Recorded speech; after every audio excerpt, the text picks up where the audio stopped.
মহান রব্বুল আলামিনের দরবারে লাখ কোটি শুকরিয়া যিনি আমাদেরকে 1446 হিজরি রমাদান মাসের আজকে 20 তারিখ। আল্লাহ রব্বুল আলামিন বরকতময় রমাদান মাসের বরকতময় জুমার এই দিনে আল্লাহ তাআলার ঘরে আগে আগে আসার সুযোগ তৌফিক দান করেছেন। এই জন্য দিল থেকে শুকরিয়া আদায় করি। আলহামদুলিল্লাহ। ربنا لك الحمد حمدا كثيرا طيبا مباركا فيه يا رب لك الحمد كما ينبغي لجلال وجهك ولعظيم سلطانك। রমাদান মাস প্রথম 2টা দশক আমাদের থেকে চলে গেল। এভাবেই চলমান নদীর মতো আমাদের হায়াতের জিন্দেগিটা ফুরিয়ে যাবে। থেকে যাবে আমাদের নেক আমল। নেক আমল আমাদেরকে উপকার পৌঁছাবে। আমার ঈমান আমাকে জান্নাতে দাখিল হওয়ার ব্যাপারে সাহায্য করবে। আমরা দুনিয়ার ক্ষণস্থায়ী জিন্দেগিতে দুনিয়ার বিভিন্ন জিনিসকে খুব বেশি যত্ন করি, মূল্যায়ন করি, খুব বেশি দেখভাল করি, অথচ আমরা জানি যে এই জিনিসগুলো আমাদের সাথে যাবে না, এগুলো দুনিয়াতে থেকে যাবে। আর এগুলোর প্রতি আমরা এত বেশি যত্নবান, এত বেশি যত্নশীল, এত বেশি কেয়ারফুল যে আমি আমার আসল ঠিকানার প্রস্তুতির জন্য কিছু সময় যে বের করা দরকার, এই জিনিসটাই আমরা একদম ভুলে গেছি, বেমালুম ভুলে আসছি। রমাদান মাসের এক একটি রাত্র, এক একটি দিন কত বেশি মূল্যবান, কত বেশি দামি। সালফে সালিহিনের কথায় জানা যায় যে কোনো মৃত ব্যক্তিকে যদি জিজ্ঞেস করা হয় যে তুমি কি চাবা দুনিয়াতে, যদি তোমাকে সুযোগ দেওয়া হয় কিছু পাওয়ার জন্য, তো তারা রমাদানের একটি রাত্র, একটি দিন সে পেতে যাবে। কারণ ওই একটাই তার সফলতার জন্য যথেষ্ট হয়ে যাবে। রমাদান মাস চলতেছে। এই রমাদান মাসে আমরা তো রোজা রাখবই, পাশাপাশি আরো অনেক বিষয় করণীয় আছে এবং বর্জনীয় আছে। ইতিপূর্বে বেশ অনেক বিষয় আলোচনা করা হয়েছে। আমরা এটাও জেনেছি যে রমজান মাসের আরো অনেকগুলো নাম আছে। নামগুলো কেন হয়েছে? এই রমাদান মাসের বৈশিষ্ট্যের কারণে এই নাম হয়েছে। যেমন শাহরুল কোরআন, কোরআনের মাস, শাহরুল মুওয়াসাত, সহমর্মিতা, সহযোগিতার মাস। এভাবে রমজান মাসের প্রায় 15টি নাম আছে, বৈশিষ্ট্য সম্বলিত, গুণাবলী সম্বলিত নাম। আর এই নামগুলো আমাদেরকে শেখায়, মেসেজ দেয় যে আমার কি কি করতে হবে। এর মাঝে অন্যতম একটা নাম হলো শাহরুল ইতিকাফ, অর্থাৎ ইতিকাফ করা মাস। আজকে 20 তারিখ। আজকে এই দিনটি যখন শেষ হয়ে যাবে, ইফতারের সময় যখন চলে আসবে, তখন শেষ দশক শুরু হয়ে যাবে। আর শেষ দশকের অনেক গুরুত্ব আছে। শেষ দশকে যা যা করণীয় তার মধ্যে অন্যতম হল ইতিকাফ। ইতিকাফ হলো এমন একটা ইবাদত যার অর্থ হলো অবস্থান করা, লেগে থাকা বা নিজেকে আটকে রাখা। আল ইতিকাফু আল ইহতিবাস। আর পরিভাষায় বলা হয় আল الاعتكاف هو الإقامة في المسجد بنية تقرب إلى الله عز وجل লাইলাতান আও নাহারা। আল্লাহ রাব্বুল আলামিনের নৈকট্য অর্জনের জন্য নিজেকে মসজিদে কায়েদ করে রাখা, বন্দী করে রাখা দিনে এবং রাতে, এটাকে ইতিকাফ বলে। দেখুন হাদিসে কারিমা নবী করিম সাল্লাল্লাহু আলাইহি সাল্লাম ইরশাদ করেন, লা সারুরাতা ওয়া রুহবানিয়াতা ফিল ইসলাম। ইসলামে বৈরাগ্যবাদ, সন্ন্যাসবাদ এগুলো নাই। তবে আল্লাহ রাব্বুল আলামিন কিছু কিছু আদতকে, সুরতকে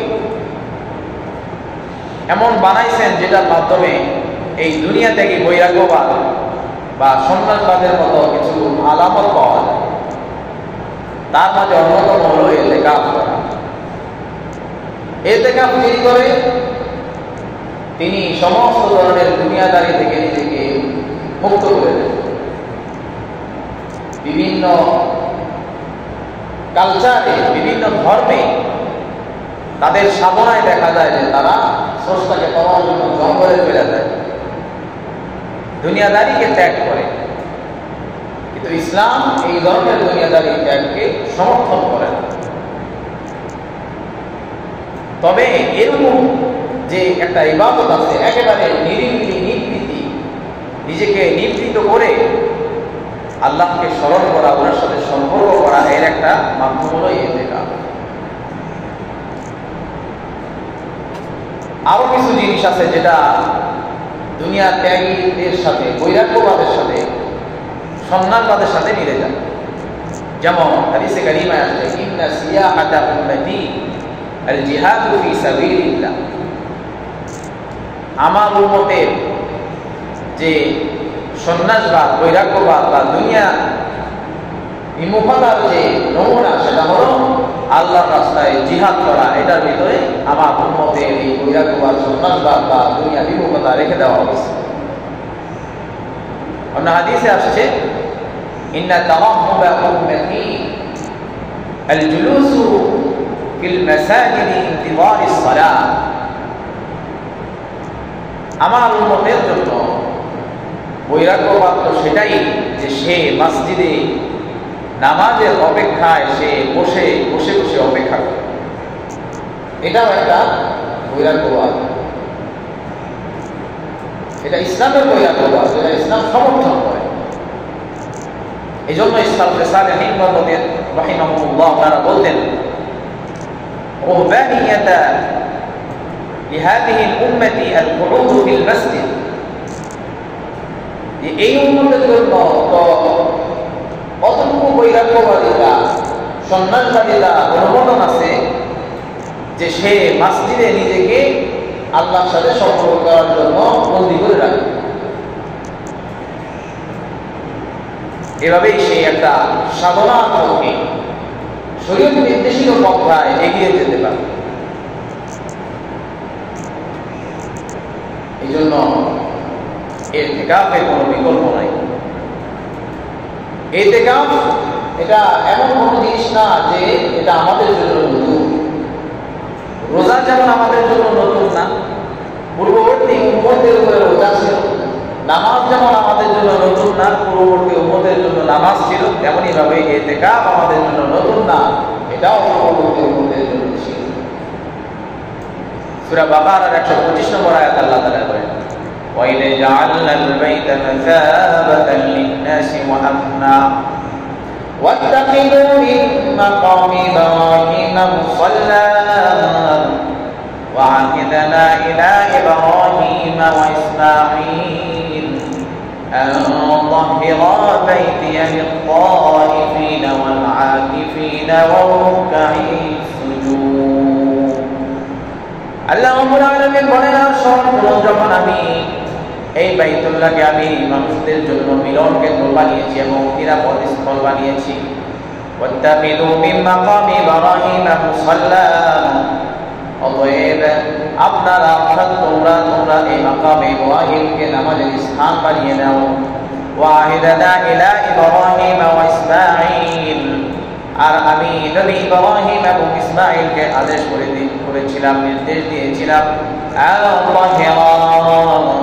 ওটাকে পবিত্র রাখার জন্য, তাওয়াফকারীদের জন্য, ওয়াল আকিফিন ইতিকাফকারীদের জন্য এই ঘরটাকে পবিত্র রাখার জন্য নির্দেশ দিয়েছিলাম, ওয়ার রুকাইস সুজুদ রুকু সিজদাকারী নামাজীদের জন্য পবিত্র রাখার জন্য, পরিচ্ছন্ন রাখার জন্য নির্দেশ দিয়েছিলাম। অর্থাৎ এই যে ঘরটাকে বানালেন আল্লাহ তাআলা ইবাদতের জন্য, আউয়ালা বাইতিন উযিআ লিন-নাস, সর্বপ্রথম ঘর কাবা শরীফ, ওটা বানানোর পরে কি কি বললেন যে এটাকে পরিষ্কার রাখুন, কাদের জন্য? তাওয়াফিন, এটাকে যারা তাওয়াফ করবে, এবং আকিফিন, যারা এটাকে কেন্দ্র করে ইতিকাফ করবে, ওয়া রাকা'আস সুজুদ, এবং যারা রুকু সিজদাকারী অর্থাৎ নামাজ ইবাদত করবে, নামাজ পড়বে, তাদের জন্য পবিত্র রাখুন। তার মানে বোঝা গেল যে ইতিকাফ অনেক পুরনো একটা আমল, তাই না? একটা পুরনো একটা আমল। সূরা বাকারার 177 নম্বর আয়াত আল্লাহ তাআলা বলেন, ওয়ালা তুবাশিরুহুন্না ওয়া আনতুম আকিফুনা ফিল মাসাজিদ, তোমরা ইতিকাফ অবস্থায় স্ত্রীদের সাথে মিলিত হবে না। একটা বিধানও জানায় দিলেন এবং এটাও অবগত করলেন যে ইতিকাফ একটা গুরুত্বপূর্ণ ইবাদত, এটা আগেও ছিল। আর এই ইতিকাফ হলো 3 প্রকার: ওয়াজিব ইতিকাফ, সুন্নাতে মুআক্কাদা, আলাল কিফায়া আও বিল কিফায়া, এবং মুস্তাহাব। 3 প্রকার। কোন ব্যক্তি যদি ইতিকাফ করার মান্য করে কোনো কারণে, কোনো বিষয়ে, যে কোনো কারণে, তাহলে তার উপরে ইতিকাফ করা ওয়াজিব। মান্য করছে সেটা তাকে পালন করতে হবে। ইতিকাফের যে মান্য করা যায় এটাই আমরা জানি। আমরা অনেক জিনিস মান্য করি, সাথে সাথে ইতিকাফেরও মান্য করা, যা আমি 3 দিন ইতিকাফ করব, 4 দিনে ইতিকাফ করব, 5 দিনে ইতিকাফ করব, 7 দিন করব, এরকম বিপদ আপদে মুসিবতে বিভিন্ন কারণে এভাবে মান্য করা যেতে পারে। আমি ঋণগ্রস্ত, দেনাগ্রস্ত, আমি যদি দেনা পরিশোধ করতে পারি তাহলে আমি 7 দিনে ইতিকাফ করব। এভাবে মান্যত যখন করা হয় তখন এই মান্যতের ইতিকাফ আদায় করাটা ওয়াজিব, এটা করতেই হবে, সারা যাবে না কোনোভাবে। আর সুন্নাতে মুআক্কাদা আলাল কিফায়া কি? রমাদানের শেষ দশকে ইতিকাফ করা, এটা সুন্নাত। আর মুস্তাহাব হলো ওই উপরের 2টা, অর্থাৎ এই শেষ দশকের সুন্নাতে মুআক্কাদাও না, ওয়াজিব না, ওইভাবে মান্য করে নাই, এমনিতেই তার মন চাইছে যে আমি আল্লাহ তাআলার সাথে একটা দিন আল্লাহর জন্য করব, সপ্তাহে 7 দিন কর্ম করি, আমি জুমাবারে একদম বৃহস্পতিবারে দিবাগত রাত্রে, অর্থাৎ আমি বৃহস্পতিবার মাগরিবের আযান থেকে আমি ইতিকাফ শুরু করলাম, একদম শুক্রবার শেষ হওয়া পর্যন্ত ইতিকাফ করব। এইভাবে নফল ইতিকাফ করা। আমাদের মাঝে ইতিকাফ করার যে প্রবণতা, এটা একেবারেই কমে গেছে, একেবারেই কম। জরুরি যেটা এটাই করে না, দূরের কথা। অথচ নবী করিম সাল্লাল্লাহু আলাইহি সাল্লামের ব্যাপারে হাদিসে আসছে যে উনি একদম উনার জান কবজ হওয়ার আগ পর্যন্ত, অর্থাৎ ওনার ইন্তেকালের আগ পর্যন্ত উনি ইতিকাফ করেছেন। বিশেষ করে শেষ দশক আসলে নবী করিম সাল্লাল্লাহু আলাইহি সাল্লাম বেশি পরিশ্রমী হয়ে গেলেন। আমরা জানা আয়েশা রাদিয়াল্লাহু তাআলা আনহা থেকে বর্ণিত মুসলিম শরীফের হাদিসে আসছে, বুখারী মুসলিম এগুলো মুত্তাফাক আলাইহি হাদিস, বুখারী মুসলিমে পাওয়া। كان النبي صلى الله عليه وسلم يجتهد في العشر الأواخر ما لا يجتهد في غيره। নবী করিম সাল্লাল্লাহু আলাইহি ওয়াসাল্লাম শেষ দশকে এত বেশি পরিশ্রমী হয়ে যেতেন, এমন পরিশ্রমী তিনি অন্য কোনো সময় করবেন না। এত বেশি পরিশ্রমী হয়ে যেতেন, শেষ দশক যখন আসতো তিনি কঠিন পরিশ্রমী হয়ে যেতেন। كان رسول الله صلى الله عليه وسلم إذا دخل العشر أي عشر الأواخر من رمضان، নবী করিম সাল্লাল্লাহু আলাইহি ওয়াসাল্লাম যখন শেষ দশকে উপনীত হতেন, শাদ্দা মিহজারাহু, উনি ওনার পরিবারের লঙ্ঘিকে কষে নিতেন, শক্ত করে নিতেন, মজবুত করে নিতেন। এবং সেই শেষ দশকের রাত্রিগুলো তিনি জাগরণ করে ইবাদত করতেন। পরিবার পরিজনকেও তিনি ইবাদতের জন্য জাগিয়ে দিতেন। পরিবার পরিজনকেও তিনি ইবাদতের জন্য জাগিয়ে দিতেন। তাহলে আমরা উম্মত হিসাবে আমাদের জন্য করণীয় হলো আমরা আমাদের কোমরের বাঁধনকে শক্ত করে দেব। এই যে আজকে ইফতার থেকে শুরু হয়ে যাবে এবং রাত্রি জাগরণ করব যতটুকু সম্ভব। কেননা নবী বলছেন আমি রাত্রে জাগরণ করি, আবার ঘুমাই আমার দ্বারা যতটুকু সম্ভব। অন্য হাদিসে নবী করিম সাল্লাল্লাহু আলাইহি সাল্লামের কথা আয়েশা রাদিয়াল্লাহু আনহা বলেন, তোমাদের কারো যদি ঘুম আসে তবে সে যেন ঘুমিয়ে নেয়, তারপরে ইবাদত করে। অন্যথায় সেই ঘুমের পরে এমন ইবাদত করবে সেখানে তাসাহুদ করে আল্লাহর প্রশংসা করতে এমন হতে পারে তার মুখ দিয়ে গালিগালাজ বেরোচ্ছে, সেটা আরম্ভ হবে। একাগ্রতা নষ্ট, সামর্থ্য অনুযায়ী একটু বাড়ানোর চেষ্টা করা, আহার নিদ্রা ভয় যত করে দেবো। আমাদের অভ্যস্ত আমরা এই জন্য অভ্যাস না রমজানের শুরু থেকেই করার চেষ্টা করি, যেন আমরা শেষ দশকে ইবাদতে প্রতিবন্ধকতা সৃষ্টি করি। এই জন্য আমরা চেষ্টা করি। এবং আমি আমার পরিবার পরিজন আশেপাশে ভাই ব্রাদার বন্ধু বান্ধব ওনাদেরকে অভিজ্ঞ শেষ দশকে জাগ্রত হওয়ার ব্যাপারে তাদেরকে তাকিদ আগেই বলে দেব যে নবী এমনটা করতেন, এমনটা করার চেষ্টা করেন, অ্যালার্ম দিয়ে রাখেন। আজকে এই যুগে তো কত সহজ, মোবাইলে অ্যালার্ম দেওয়া যায়, একটা জায়গায় দুইটা দেওয়া যায়, দুইটা জায়গায় তিনটা দেওয়া যায়। ঘুম ভাঙে না, একটা দেন, ঘুম ভাঙে না দুইটা দেন, 15 মিনিট পর 10 মিনিট পর অ্যালার্ম দেন। আপনি 3টা অ্যালার্ম দিলেন, ঘুম ভাঙে নেই, আবার 3টা বসে আরেকটা অ্যালার্ম দেন, কত করে ঘুমাই গেছেন, আবার দিলেন। আমরা তো এইভাবে নিই, অ্যাক্সিডেন্ট হয়েই পারে। 3টা 4টা অ্যালার্ম দেওয়া আছে যেন ঘুম ভাঙে না। অ্যালার্ম দেওয়া হয়, ডাকাডাকি করা হয়, তারপরে যদি ঘুম না যায়। আমি আমার জাগ্রত হওয়ার সুবিধার্থে যখন অ্যালার্ম দিব, আমার অ্যালার্ম দেওয়াটা আমার জন্য নেকির কারণ। কারণ নেকির পথে অগ্রসর হওয়ার জন্য যে মাধ্যম গ্রহণ করা হয়, ওই মাধ্যমও বান্দার জন্য নেকি বয়ে আনে। সবব যে আসবাবে ব্যবহার করা হয়, আসবাবও তার জন্য নেকির কারণ। আপনি একটা জায়নামাজ কিনছেন নামাজ পড়ার জন্য, নামাজ পড়েন এটা দিয়া।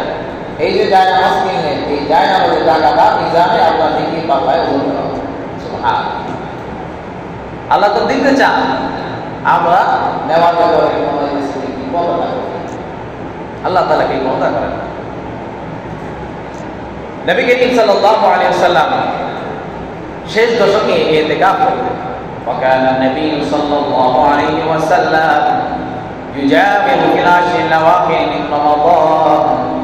নবী করিম সাল্লাল্লাহু আলাইহি ওয়াসাল্লাম শেষ দশকে ইতিকাফ করতেন এবং বলতেন, তাহাররামু লাইলাতাল কদরি ফিল আশরিল আওয়াখির মিন রমাদান। তোমরা শেষ দশকে ইতিকাফ করো, শেষ দশকে তোমরা লাইলাতুল কদর তালাশে নিয়োজিত হয়ে যাও। শেষ দশকে তোমরা লাইলাতুল কদর তালাশে নিজেকে নিয়োজিত করো। তাহাররামু লাইলাতাল কদরি, লাইলাতুল কদর তালাশ করো, লাইলাতুল কদর তালাশ করো। এবং নবী করিম সাল্লাল্লাহু আলাইহি ওয়াসাল্লাম প্র্যাকটিক্যাল দেখাইছেন কিভাবে তালাশ করতে হবে।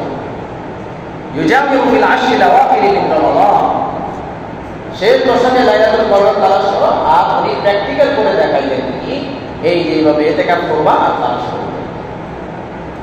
শেষ দশকে ইতিকাফ করতেন আর বলতেন,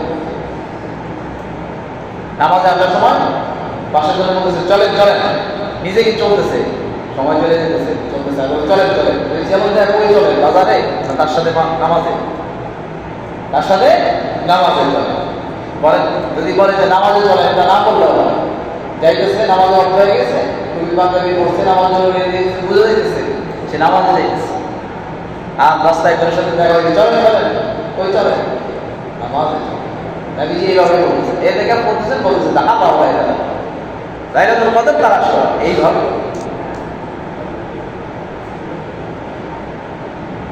ইতিকাফ এত গুরুত্বপূর্ণ একটা ইবাদত, আল্লাহ তাআলার সাথে নৈকট্য অর্জনের, আল্লাহ তাআলার কাছাকাছি যাওয়া একটা ইবাদত। কিরকম ইবাদত?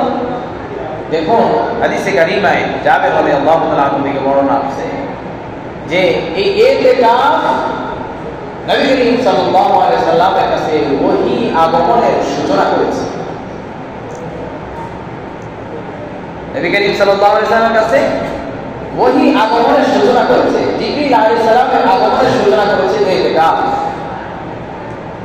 হাদিসে কারিমায় আছে জাওয়াতু মিন হিরা'i শাহরান, নবীজি বলেন আমি হেরা গুহায় এক মাসে ইতিকাফ করলাম।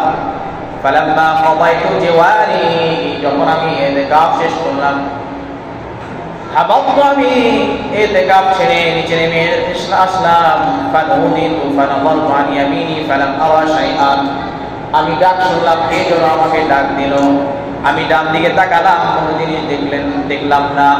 ওয়া নাযারতু আন শিমালিহি ফালাম আরা শাইআন, বামে তাকালাম, কিছু দেখলাম না। ওয়া নাযারতু আন কলবি ফালাম আরা শাইআন, পিছনে তাকালাম, কিছুই দেখতে পেলাম না। ফারাফা'তু রাসি ফারাআইতু শাইআন, আমি যখন মাথা উঁচু করে আসমানের দিকে তাকালাম, তখন দেখলাম আসমান এবং জমিনকে বিস্তৃত করে জিবরিল আলাইহিস সালাম সিংহাসনে বসে আছে। সুবহানাল্লাহ। তার মানে এরা গুহায় এই যে ইতিকাফ করলেন, এর মাধ্যমে এই ওহীর সূচনা হলো। জিবরিল আলাইহিস সালামের সাথে যে সম্পর্ক হওয়ার আল্লাহ তাআলার ইচ্ছা ছিল, পরিকল্পনা ছিল, সেটা হয়ে গেল। তার মানে বোঝা যায় যে ইতিকাফ করলে কতটা নৈকট্য আল্লাহ তাআলার সাথে আমার অর্জন হবে। তারপরেই তো জিবরিল আলাইহিস সালাম ওহী নিয়ে ওনাকে ওহীর সূচনা করে দিলেন, উনি নবী হিসাবে একদম নবুয়ত পেয়ে গেলেন। এটাও প্রমাণ করে যে আমরাও যদি ইতিকাফ করি তাহলে আল্লাহ তাআলার সাথে আমার কতটা নৈকট্য অর্জন হবে। এই জন্য ইতিকাফ অনেক জরুরি জিনিস। নবী করিম সাল্লাল্লাহু আলাইহি ওয়াসাল্লাম শেষ দশকে, এই দশক পুরা দশকে ইতিকাফ, হাত্তা তাওয়াফাহুল্লাহ আও বাদাবাহুল্লাহ, একদম নবীজির ওফাত পর্যন্ত। ثم ازواجه ثم اعتكف ازواجه من بعده, নবীজি ইতিকাফ করতেন। আর এই নবীজির ইন্তেকালের পরে নবীজির সাথে সাহাবীগণ ইতিকাফ করতেন। এমনকি নবীজির ইন্তেকালের পরে আম্মাজানগণ ইতিকাফ করতেন। আম্মাজানগণ ইতিকাফ করতেন। এবং ইন্তেকালের বছর নবী করিম সাল্লাল্লাহু আলাইহি সাল্লাম 20 দিনে ইতিকাফ করছেন। কেন ইতিকাফ করছেন 20 দিন? কেননা নবী করিম সাল্লাল্লাহু আলাইহি সাল্লামের পূর্বের বছর কোনো কারণে 10 দিন ইতিকাফ ছুটে গিয়েছিল। এজন্য তিনি কি করছেন? কাজা এটাকে আদায় করে নিয়েছেন।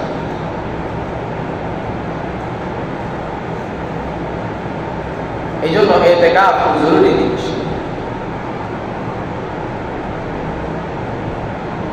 সাহাবীগণ রাদিয়াল্লাহু তাআলা আনহুম বলেন যে ইতাকাফা রাসূলুল্লাহ সাল্লাল্লাহু আলাইহি ওয়াসাল্লাম ফিল আশর আল-আওয়াখির ওয়া আতাকাফনা মা'আহু, নবী করিম সাল্লাল্লাহু আলাইহি ওয়াসাল্লাম সেই দশকে ইতিকাফ করতেন আর আমরাও ওনার সাথে ইতিকাফ করতাম। এভাবে সাহাবীগণ নবী করিম সাল্লাল্লাহু আলাইহি ওয়াসাল্লামের অনুসরণে ইতিকাফ।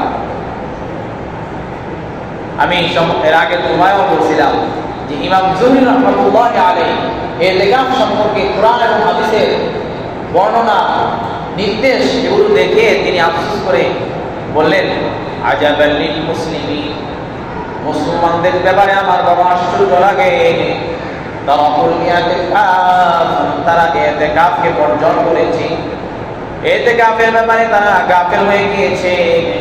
মা আন্না নবী সাল্লাল্লাহু আলাইহি ওয়াসাল্লাম মা তারাকাহু মুনযু কাদিমাল মদিনাতা, অথচ নবী করিম সাল্লাল্লাহু আলাইহি ওয়াসাল্লাম মদিনায় আগমনের পরে ইতিকাফ কোনোদিন তিনি পরিত্যাগ করেন নাই। অর্থাৎ ইতিকাফ কোনো রমজানে তিনি পরিত্যাগ করেন নাই। হাত্তা আল্লাহু আযজা ওয়া জাল্লা, একদম মৃত্যু পর্যন্ত তিনি এটাকে পরিত্যাগ করেন নাই, ইতিকাফ করছেন, কোনোভাবে পরিত্যাগ করেন। অথচ কত যুদ্ধ বিগ্রহ করা লাগছে, যুদ্ধ করা লাগছে, শত্রুকে প্রতিহত করা লাগছে, দুশ্মনের মোকাবেলা করা লাগছে, কত ষড়যন্ত্রকারী চক্রান্তকারী মুনাফিক বেঈমানদের ব্যাপারে ওনার কত কষ্ট করা আছে। এত বিপদ আপদের মাঝেও উনি ইতিকাফকে ছাড়েন নাই। আর আজকে আমরা কত সুখে আছি। গাজার দিকে দেখেন, গাজায় কত পরিমাণ মানুষ পারল, প্রায় অর্ধ লক্ষ মানুষ হেরে গেছে, শহীদ করে ফেলছে। তারপর ওনাদের ইবাদতে কমতি নেই। সেদিকে দেখলাম যে এক বসায় 7 ঘন্টায় কোরআন খতম করছে এক গ্রুপ। ওনাদের ভিতরে আল্লাহ ওনাদের ভিতরে এমন ইমানি জোশ দিচ্ছেন, ওনাদের পোশাকের দিতে হবে দুর্বলতা আছে। সবাই খুব বেশি সুন্নতি পোশাক পরে না, কিন্তু ভিতরে ইমান এত মজবুত, সব ভাড়ায় ফেলাইছে। তারপর দিয়া মসজিদ বানায় ওনার ভিতরে পয়সা ওনারা চ্যালেঞ্জ দিচ্ছে যে আমরা এক পোশাক কোরআন খতম করব। ওনারা মোটামুটি একজনে ধরছে মোবাইলে, কেউ কোরআন মিলে করছে, কেউ মোবাইলে ধরছে। দেখলাম সিরিয়ালে বসলো, ওনারা হিসাব করলো যে কতক্ষণ লাগে, টাইমার দিচ্ছে। টাইমারকে স্টার্ট যে আউটগুলো দিয়ে শুরু করছে, মাঝখানে নামাজ পড়ছে, বিরতি দিচ্ছে, কিন্তু পরে দেখা গেছে যে 7 ঘন্টার মতো লাগছে পুরা কোরআন খতম করছে। কোথাও আটকে গেছে, সামনে চলে গেছে, আবার সামনে চলো দামাদামি নেই। আর আপনাদের আমরা আর করবি না, পারি না করবে, অথচ ওনারা কি করছে। আর আমরা এত সুখে আছি, না যুদ্ধ আছে না বিগ্রহ আছে। ব্যক্তিগত কিছু মুসিবত সবারই থাকে, ব্যক্তিগত মুসিবত থাকে, অসুবিধা থাকে, এগুলো ডিঙায় আমি আল্লাহ তাআলা দিয়ে আমাকে এগিয়ে যেতে হবে।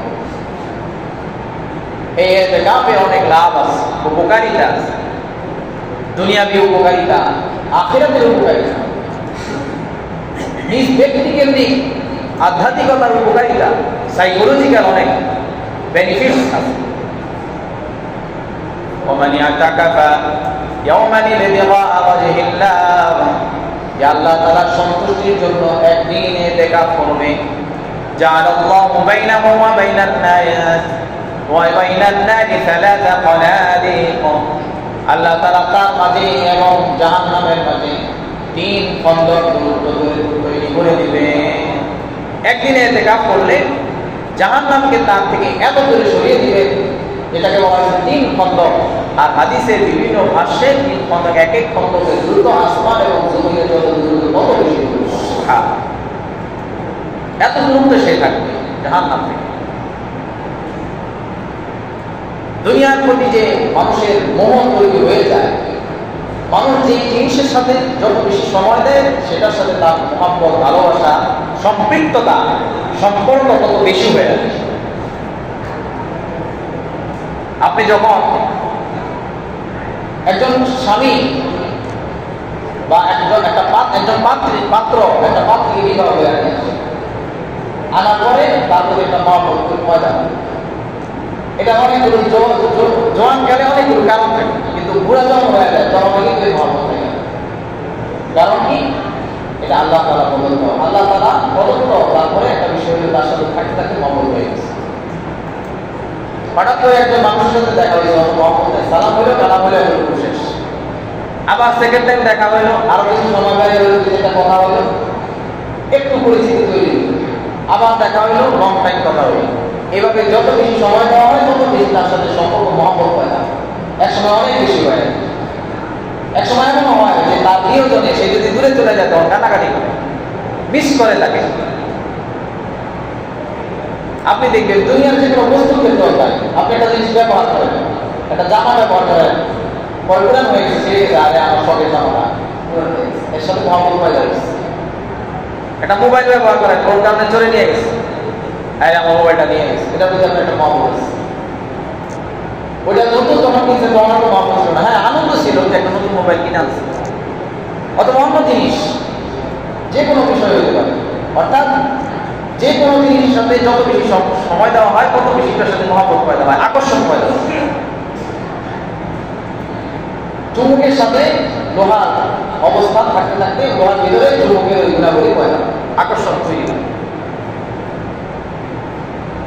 দুনিয়ার ভিতরে আমরা থাকতে থাকতে পরিবার, পরিজন, ব্যবসা বাণিজ্য, চাকরি বাকরি এগুলোর মধ্যে থাকতে থাকতে দুনিয়ার প্রতি আমাদের সম্পর্কটা অনেক মজবুত হয়ে যায়, কঠিন হয়ে যায়। এক্ষেত্রে আখিরাতের সাথে সম্পর্ক করার যে একটা ব্যালেন্স, উভয়ের মাঝে যে ব্যালেন্স রক্ষা করা, এটা নষ্ট হয়ে যায়। আর এটা ঠিক করার উপায় হলো এতেকাফ করা। এই সমাজকে ত্যাগ করা, ত্যাগ করে আল্লাহর ঘরে সময় ব্যয় করা।